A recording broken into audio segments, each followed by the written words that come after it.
चलिए मंगलाचरण करते हैं। णम्यूण जिणवरिंदे णरसुर भवनिंद वंदिये सिद्धे वोच्छामि भाव पाहुड़ मवसे से संजदे सिरसा। बोलिए श्री खजराट मल्लीनाथ भगवान की जय। आचार्य श्री कुंद कुंद स्वामी की जय। आचार्य गुरुवर विद्यासागर समय सागर जी महाराज की जय। मुनि पुंगव श्री 108 सुधा सागर जी महाराज की जय। हम सभी बड़े ही सौभाग्यशाली हैं जो हमें अट्ठ पाहुड़ जैसे महान ग्रंथ के अध्ययन का अवसर मिल रहा है। 5वां भाव पाहुड़ चल रहा है। इस भाव पाहुड़ में ऐसी ऐसी गाथाएं आचार्य कुंद कुंद स्वामी ने प्रस्तुत की हैं जिनको यदि फॉलो किया जाता है तो भावों में विशुद्धि निश्चित रूप से हो जाएगी। आज हम 2 गाथाओं का अध्ययन करेंगे। क्रमशः गाथा क्रमांक 108 और 109। दोनों गाथाएं सरल हैं लेकिन बड़ी महत्वपूर्ण भी हैं। चलिए प्रारंभ करते हैं। गाथा क्रमांक 108। उच्चारण। दिक्खा आधा क ख दिक्खा कालाईयम कालाईयम दिक्खा कालाईयम भावहि भावहि अवियार अवियार दंसण विशुद्धो दंसण विशुद्धो उत्तम आधता पुरता उत्तम बोहि बोहि णिमित्तम णिमित्तम उत्तम बोहि णिमित्तम असार साराइम असार साराइम मुनिऊण मुनिऊण दिक्खा कालाईयम दिक्खा कालाईयम भावहि अवियार दंसण विशुद्धो भावहि अवियार दंसण विशुद्धो उत्तम बोहिनिमित्तम उत्तम बोहिनिमित्तम असार साराइम मुनिऊण असार साराइम मुनिऊण। बड़ी अच्छी गाथा है। दिक्खा कालाईयम दिक्खा कालाईयम दिक्खा काल संधि विच्छेद करें। काल प्लस आईयम काल ला में छोटा आ आईयम बड़ा आ छोटा आ और बड़ा आ मिलकर बड़ा आ हो गया। दिक्खा काल आईयम दीक्षा काल दीक्षा काल आईयम आदिक दीक्षा काल आदिक को दीक्षा आदि काल को दीक्षा काल आदि को क्या करना है? दीक्षा काल को भावहि भाव चिंतन मनन करो स्मरण करो। किसको स्मरण करो? दीक्षा काल आदि को स्मरण करो। आचार्य कुंद कुंद स्वामी कह रहे हैं भाव लिंग को प्राप्त करना है, भावों को सुधारना है, भावों को शुद्ध रखना है। तो क्या करें? दीक्षा काल का स्मरण करो। दीक्षा काल के समय जो विशुद्धि थी उस विशुद्धि को याद करो। बहुत अच्छा उपाय बताया जा रहा है। दीक्षा काल सबसे अधिक विशुद्धि मुनिराज की उस समय मानी जाती है जिस समय अनिवार्य विशुद्धि जिस समय दीक्षा ली जा रही है। दीक्षा के प्रसंग में नया नया वैराग्य है, पुष्ट वैराग्य है। दीक्षा लेने के लिए गुरु के समक्ष निवेदन किया हुआ है और गुरु दीक्षा दे रहे हैं, वह दीक्षा काल, इस दीक्षा काल में जो विशुद्धि है वह अपूर्व होती है। आचार्य कुंद कुंद स्वामी कह रहे हैं दीक्षा काल का स्मरण करो।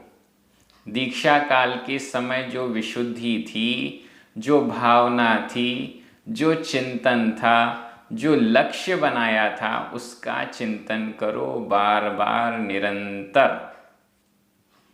आदि शब्द यहाँ जुड़ा हुआ है, दीक्षा काल आदि। और कौन कौन सा काल है जिसके बारे में चिंतन किया जा सकता है? जब बहुत ज़्यादा रोग हो गया था, उस रोग की अवस्था में वैराग्य जैसे भाव हो गए कि अब तो ये शरीर रोग के कारण शिथिल हुआ जा रहा है, आत्मा अब कैसे ये धार्मिक कार्य करेगी। रोग की अवस्था में जो हमारा चिंतन चल रहा था, अच्छा चिंतन, उसको बार बार याद करो, उसको बार बार भाओ। और कौन सा? दरिद्रता आदि का काल, जब हम बहुत गरीब थे। जब हम बहुत गरीब थे तो सभी के प्रति अच्छी भावना रखते थे। जब बहुत ज़्यादा धनवान हो गए तो भावनाएं गायब हो गईं। क्या याद रखना है? दीक्षा का काल याद रखना है। रोग आदि हो जाते हैं, उस समय को याद रखना है। दरिद्रता आदि होती है, उस समय को याद रखना है। संकट आदि होता है, उस समय को याद रखना है। क्यों? क्योंकि उस समय हमारे भाव बहुत विशुद्ध थे, सभी के प्रति अच्छे भाव थे, धर्म के प्रति अच्छे भाव थे। गरीब व्यक्ति धर्म ज़्यादा करता है, ऐसा सुनने में आया है। क्यों करता है? क्योंकि वो संकट में है। संकट के समय भगवान को ज़्यादा याद किया जाता है। यहाँ पर कह रहे हैं आचार्य कुंद कुंद स्वामी कि अपनी उस अवस्था का बार बार चिंतन करो। गृहस्थ की दृष्टि से बात करें, आज हम बहुत धनवान हो गए हैं, लेकिन जब हम धनवान नहीं थे, गरीब थे, नए नए किसी शहर में आए थे, बहुत ज़्यादा संघर्ष कर रहे थे, तो उन संघर्ष के दिनों को भी याद रखो। उन संघर्ष के दिनों की भी भावना रखो। जो भावना उस समय थी, हे भगवान मैं गरीब हूँ, अगर मेरे पास इतना पैसा होता तो मैं ऐसे ऐसे अच्छे कार्य करता। अब जब हम अमीर हो गए हैं तो वो पुरानी भावनाएं कहाँ हैं? उनको पूर्ण करने का अवसर आ गया है। इसलिए आचार्य कुंद कुंद स्वामी कह रहे हैं कि इन दीक्षा काल को, रोग की अवस्था को, दरिद्रता की अवस्था को आदि आदि ऐसी अवस्थाएं जब हमारी थीं, उस समय जो हमारा मनन चिंतन भावना थी, उसको, अच्छी अच्छी भावनाओं को बार बार याद करो, स्मरण करो, भावना में लाओ। जब हमने नया नया स्वाध्याय शुरू किया था, कैसे भाव थे? जब हमने नया नया कोई नियम लिया था, कैसे भाव थे? जब नया नया धर्म कार्य हमने शुरू किया, कैसे भाव थे? उसका बार बार मनन चिंतन हम करें। हमने जो अच्छे कार्यों के पहले लक्ष्य बनाए थे, उसका क्या हुआ, उसके बारे में चिंतन करें। ऐसी बहुत सारी चीज़ें हैं जिसका निरंतर स्मरण हमें रखना चाहिए। अच्छी अच्छी चीज़ों का, हम बुरी चीज़ों का तो स्मरण रखते हैं। किसी ने हमारे साथ कुछ किया उल्टा सीधा, हम उसको याद रखते हैं, उसको बार बार चिंतन में लाते हैं, ये गलत है। हम हमारी अच्छी अच्छी भावनाओं को रिपीट करें। आचार्य कुंद कुंद स्वामी बहुत अच्छी ये गाथा के माध्यम से कह रहे हैं, दीक्षा कालायम, दीक्षा का काल अनिवार्य विशुद्धि का काल होता है। जो मुनिराज दीक्षा ले रहे हैं उनके विशुद्धि के परिणाम बहुत अच्छे उस समय होते हैं, तो उसका निरंतर चिंतन मनन स्मरण करते रहना चाहिए। आचार्य कुंद कुंद स्वामी कह रहे हैं भाव ही भाव, तुम भाओ हे मुनिराज, तुम दीक्षा के काल को भाओ। जैसी भावना उस समय थी वैसी ही भावना करो। अवियार, दंसण विशुद्धो, हे दर्शन विशुद्ध, ये दोनों ही संबोधन है। हे अविकार, हे विकार से रहित मुनिराज, हे दर्शन से विशुद्ध मुनिराज, हे सम्यक दृष्टि मुनिराज, या फिर दर्शन पाहुड़ में जो दर्शन की व्याख्या आई थी, उस दर्शन से सहित, उस दर्शन से विशुद्ध मुनिराज, तुम दीक्षा काल आदि को भावहि भावो भावना करो। अवियार और दंसण विशुद्धि, दंसण विशुद्धो, ये दोनों अलग अलग हैं। तो अवियार अविकार, विकार से रहित, राग द्वेष से रहित। और अगर दंसण विशुद्धों के साथ अविकार को जोड़ दिया जाए तो अविकार, विकार से रहित जो दर्शन है, उस दर्शन से जो विशुद्ध है, ऐसे मुनिराज। तो दोनों प्रकार से अर्थ लगाया जा सकता है यहाँ पे, अलग अलग करके भी और एक साथ करके भी। आगे क्या है? उत्तम बोहि निमित्तम, ऐसा क्यों करें? दीक्षा काल आदि का स्मरण भावना क्यों करें? उत्तम बोहि निमित्तम, ये जो स्मरण है, ये जो भावना है, वो उत्तम बोहि, उत्तम बोधि का निमित्त है। उत्तम श्रेष्ठ, बोहि बोधि ज्ञान का निमित्तम निमित्त है, उत्तम बोधि का निमित्त है। जो हमारे अच्छे विशुद्ध परिणाम थे उसका बार बार बार बार स्मरण करना। कोई भी नियम लिया, उस समय हमारी जो विशुद्धि थी वो ज़्यादा होती है, कई बार धीरे धीरे वो विशुद्धि कम होती चली जाती है। सामान्य लोगों की बात कर रहे हैं, तीर्थंकरों के तो विशुद्धि बढ़ती जाती है। विशेष जो पुरुष होते हैं, महापुरुष, उनकी विशुद्धि तो बढ़ती जाती है, लेकिन हम सभी ऐसे विशेष तो हैं नहीं, सामान्य हैं। हमारी विशुद्धि धीरे धीरे घटती जाती है। जब अट्ठपाहुड़ चालू किया पढ़ना, विशुद्धि बहुत थी, हम तो पूरा पढ़ते जाएंगे। अब धीरे धीरे पिछड़ते जा रहे हैं, धीरे धीरे इधर उधर के कारण हम स्लो होते जा रहे हैं। खैर, हमें क्या याद रखना है? बार बार वही भावना भानी है कि उस समय कैसे परिणाम थे। उत्तम बोहि निमित्तम, ये बार बार पुराने अच्छे परिणामों का चिंतन करना उत्तम बोधि का निमित्त है। ऐसी बोधि की प्राप्ति होगी जो सर्वश्रेष्ठ होगी, उत्तम होगी, उत्तम लोगों के द्वारा पूजित होगी। ऐसी बोधि का निमित्त दीक्षा काल आदि की विशुद्धि का स्मरण करना है। और क्या करना पड़ेगा? असार साराइम मुनिऊण, मुनिऊण जानकर, मनन करके, मुनिऊण यह संबंधक भूत कृदंत का प्रयोग है।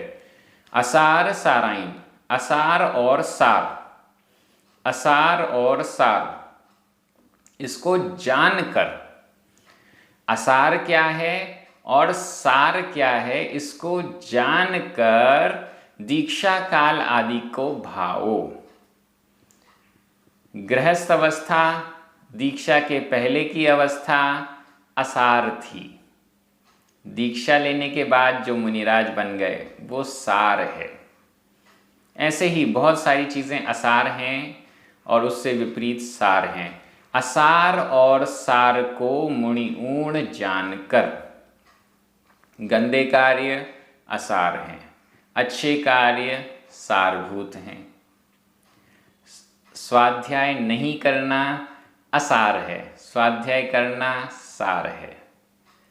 फिल्म देखना असार है और स्वाध्याय के वीडियो देखना सार है। क्रोध करना असार है, क्षमा करना सार है। दूसरे की निंदा करना असार है, अपनी निंदा करना गुरु के समक्ष सार है। ऐसी बहुत सारी चीज़ें असार और सार वाली, उनको, उन सभी को मुनिऊण जानकर, आप YouTube पे कमेंट बॉक्स में लिखिएगा कौन कौन सी चीज़ें असार हैं और उससे विपरीत कौन सी चीज़ें सार हैं। इसमें सारी चीज़ें आ जाएंगी।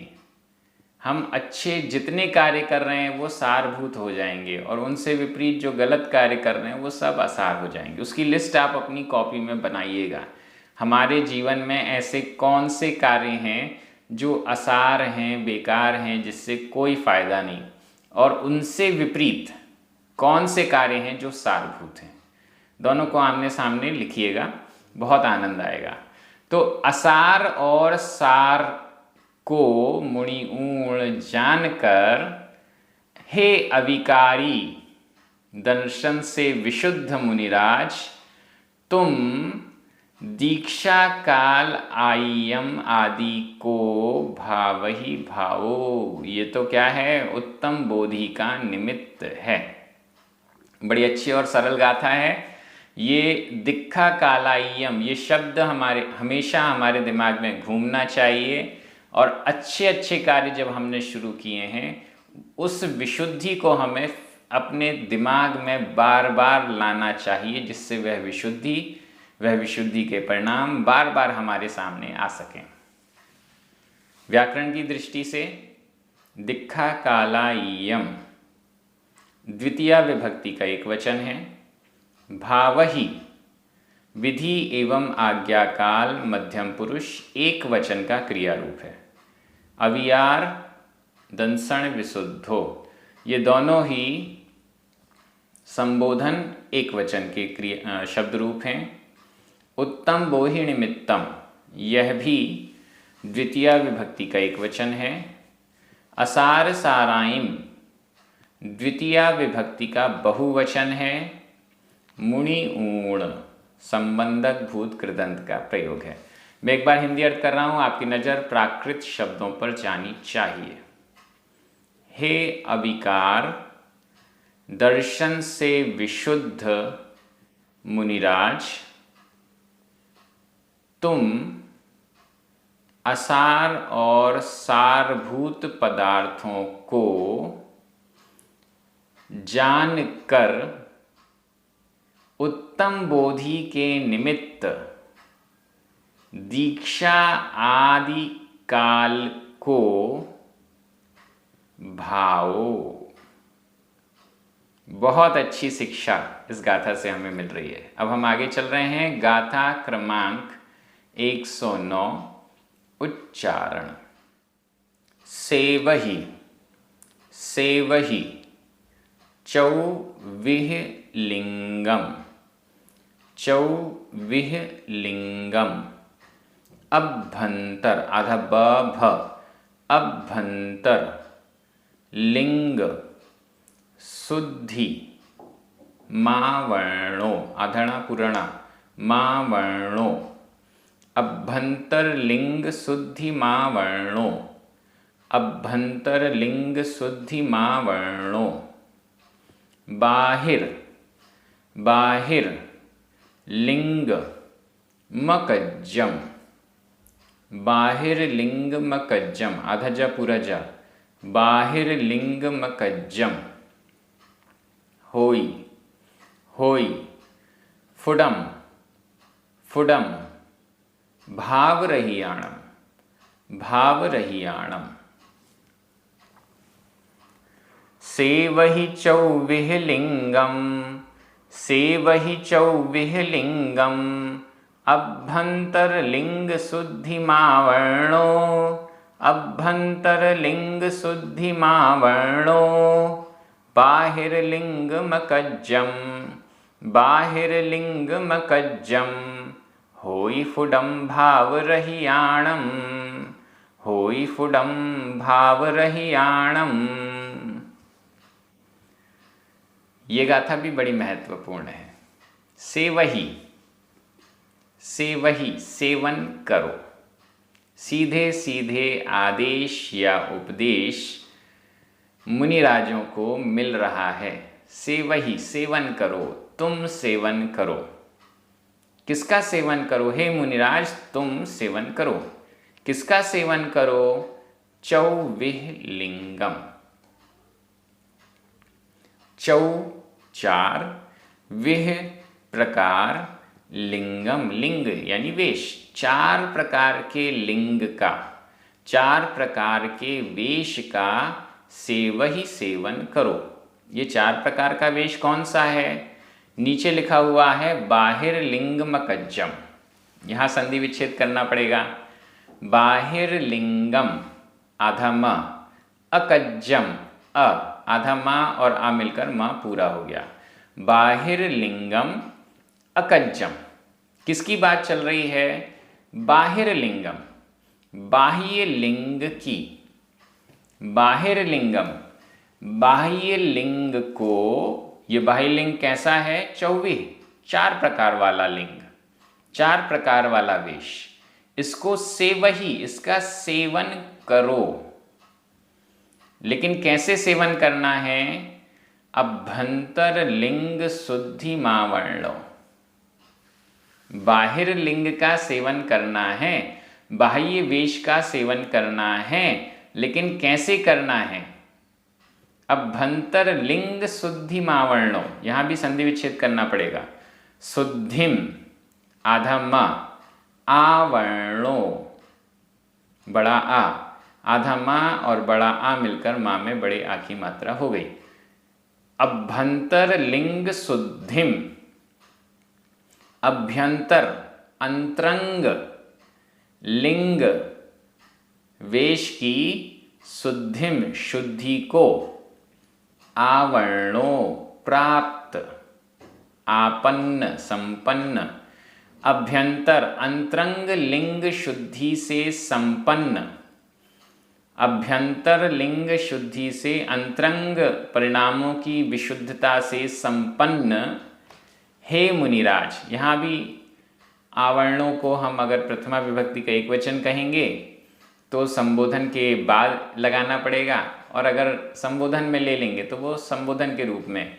हे अभ्यंतर लिंग शुद्धि से आपन्न संपन्न मुनिराज, तुम 24 लिंगम, 4 प्रकार के लिंग को, 4 प्रकार के वेश को सेवहि सेवन करो। 4 प्रकार का वेश कौन सा है? 4 प्रकार का लिंग कौन सा है जो बाहर दिखाई देता है? बाहर जो दिखाई देता है वो है, यहाँ पर जो टीकाकार कह रहे हैं, केश लौंच।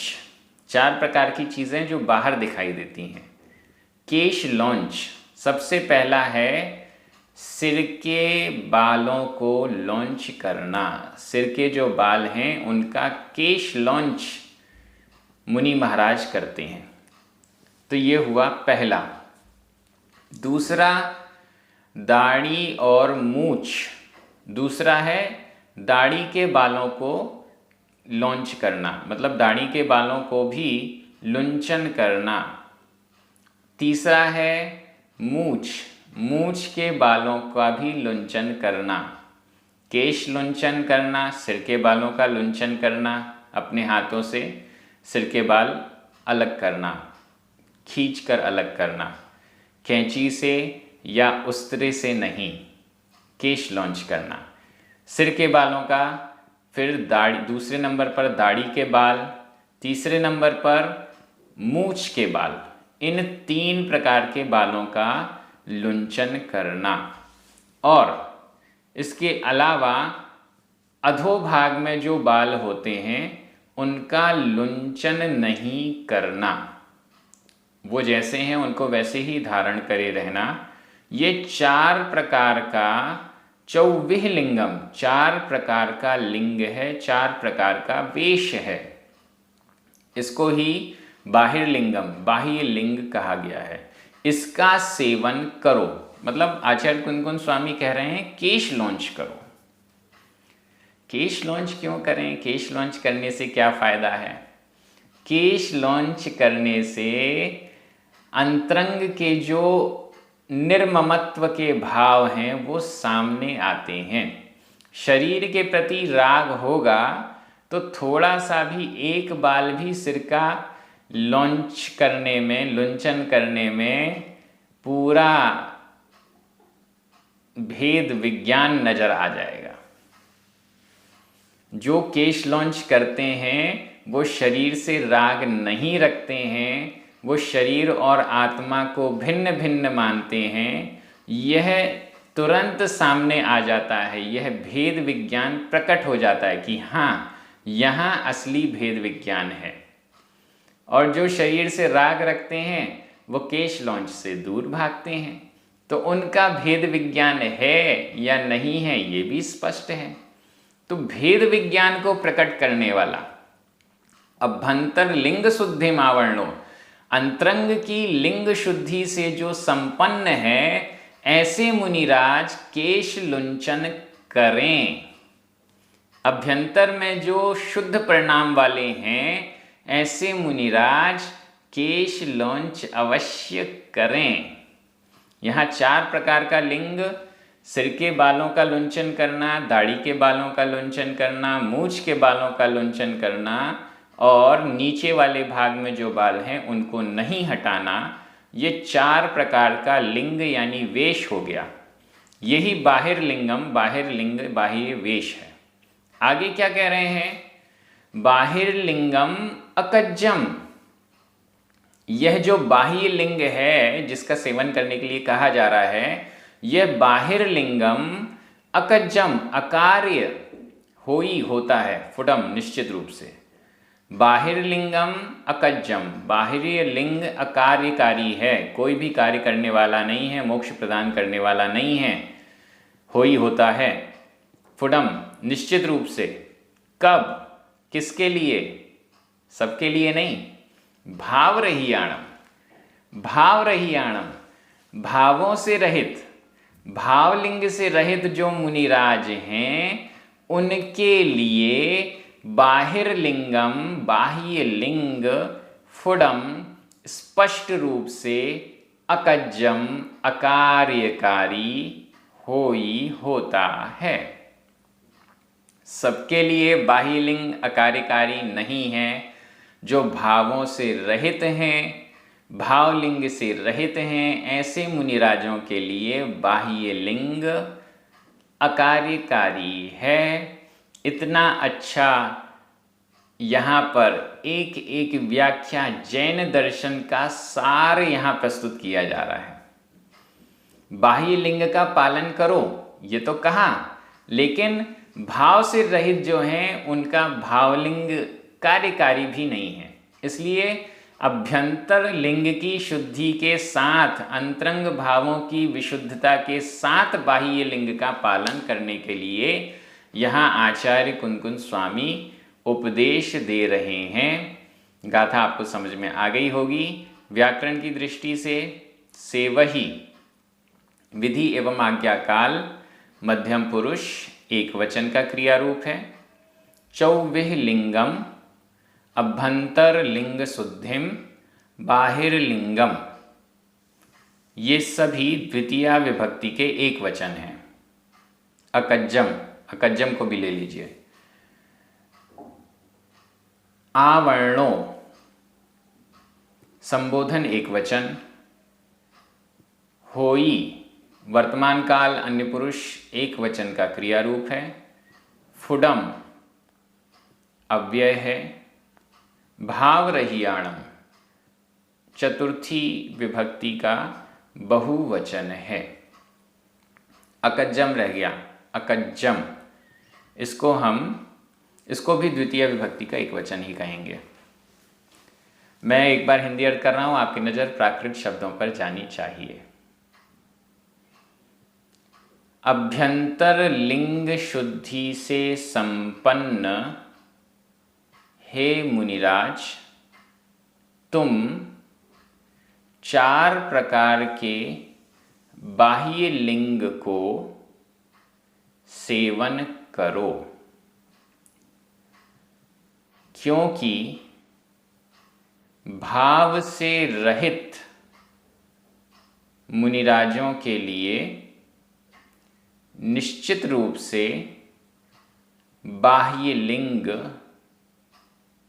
अकार्यकारी होता है। आप सभी बहुत अच्छे से भाव पाहुड़ का अध्ययन कर रहे हैं, आनंदित हैं। एक एक शब्द प्राकृत भाषा की दृष्टि से यहाँ पर क्लियर हो रहा है। यह कार्य निरंतर इसी प्रकार से आगे बढ़ता रहेगा। जिनवाणी स्तुति करें, 9 बार लंबुकार मंत्र पढ़ें। सभी को जय जिनेंद्र।